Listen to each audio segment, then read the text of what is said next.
Tous les deux, ils ont une grande complicité et en même temps, ils sont assez opposés dans leur caractère et aussi dans leur physique, dans leur attitude aussi. Ça, c'est ce qui fait, je pense, que ça marche aussi bien, ils s'équilibrent. Bonjour, je suis Zaven Najar, je suis l'illustrateur de la revue de l'Afterfoot et je suis là pour vous parler un petit peu de mon univers graphique. Ça fait une dizaine d'années en fait que je réalise des films d'animation et que je suis illustrateur. Diego Maradona lance la contre-attaque, où le match s'emballe dès les premières secondes. Quelle vitesse, mais quelle vitesse pour le capitaine de Boca Juniors! J'ai fait les Arts Déco à Paris et après, en même temps que l'école, je travaillais déjà un peu pour la télévision, pour la publicité, pour le cinéma. Je faisais des génériques pour des films, pour des émissions. Et en parallèle, j'ai commencé à travailler, à faire des illustrations et à développer mon style, en fait, ma personnalité. Je le faisais parfois pour des commandes et aussi pour moi. Donc de fil en aiguille, j'ai commencé à faire des posters sur le rap notamment, parce que ça me faisait kiffer. Moi, j'ai toujours un peu ce truc du gamin au fond de la classe qui fait ses potes, en fait. Et donc, il y avait ce truc-là avec ça, et on a commencé à faire ces affiches. Ça a bien marché, et c'est comme ça que j'ai commencé à développer mon style de plus en plus, raconter des histoires personnelles. Et aujourd'hui, en fait, je travaille principalement sur deux longs métrages d'animation, l'un qui est en production en ce moment et pour lequel je suis auteur graphique, et aussi mon propre long métrage d'animation que je développe en ce moment.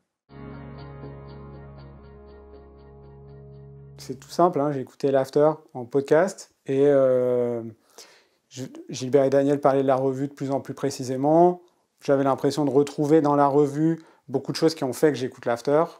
Des sujets assez fouillés, des enquêtes.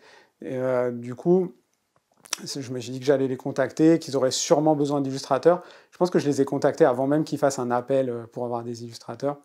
Et voilà, donc je me suis dit que ce serait aussi l'occasion de faire des illustrations sur le foot que j'adore.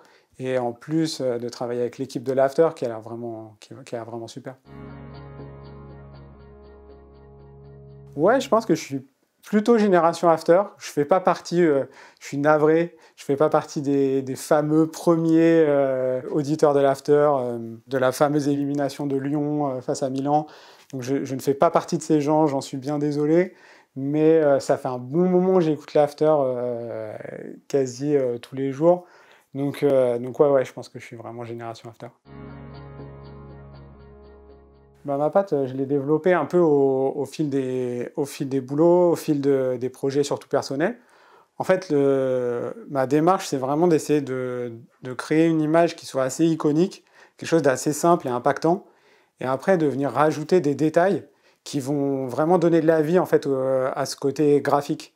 Donc il y a vraiment ce double écho qui est sans cesse dans ma tête lorsque je crée des images. Aussi un gros travail sur les couleurs et les ambiances lumineuses qui sont vraiment super importantes pour moi. Donc voilà, c'est comme ça que je travaille en général.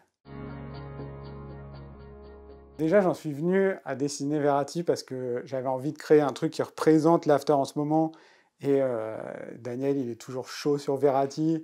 Et ça me fait rire en même temps. Je trouve que c'est un peu. Enfin, pour moi, l'after, il y a vraiment un côté un peu sériel, un peu sitcom, avec des personnages, des marottes. Et c'est pas juste une émission qui débriefe le foot. C'est tout un petit univers avec des personnages et des affinités des coups de gueule et tout ça. Et donc c'est plus ça que je voulais raconter avec ce dessin que vraiment un truc littéralement sur Verratti et Daniel.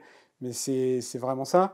Et bah, finalement, au niveau de ma patte, bah, il y a un peu les trois points dont je parlais, quoi. Je voulais trouver une idée simple d'avoir Marco et l'ombre de Daniel sur son dos, parce qu'il ne le lâche jamais.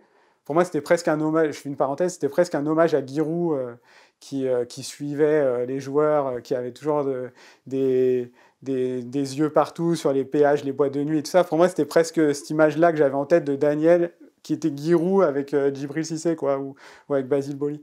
Et je ferme la parenthèse, mais du coup, oui, ça représente mon style simplement parce qu'il y a ce facteur d'une image graphique assez impactante et en même temps plein de petits détails comme la transpiration sur le visage de Marco Verratti, les ombres et les lumières, etc. Et travail des couleurs et lumières pour créer une atmosphère un peu semi-film noir, si on pousse un peu le truc, quoi. Mais voilà, c'est les 3 points de la liste qui font que la manière dont j'ai construit l'image, je dirais. Déjà, on va créer une personnalité, un look pour cette revue. C'est déjà notre premier axe de travail pour que lorsqu'on va prendre cette revue entre les mains, on sait que c'est la revue de l'After et on sait que c'est kiffant, ça va être joli, ça va être qualitatif et chaque illustration sera vraiment bien travaillée. Et après, bah, pour chaque illustration, chaque article que je vais illustrer, c'est beaucoup de travail de recherche, puis surtout rebondir par rapport au texte et par rapport aux propos pour vraiment bah, le raconter de manière fidèle et en même temps bien efficace. Moi, ce que j'attends de cette aventure, c'est qu'on fasse la meilleure revue possible, qu'on arrive à sortir cette magnifique revue dont on rêve dans toute l'équipe, et voilà, que ça vous plaise. Et j'espère que vous serez vraiment nombreux à nous rejoindre pour cette aventure.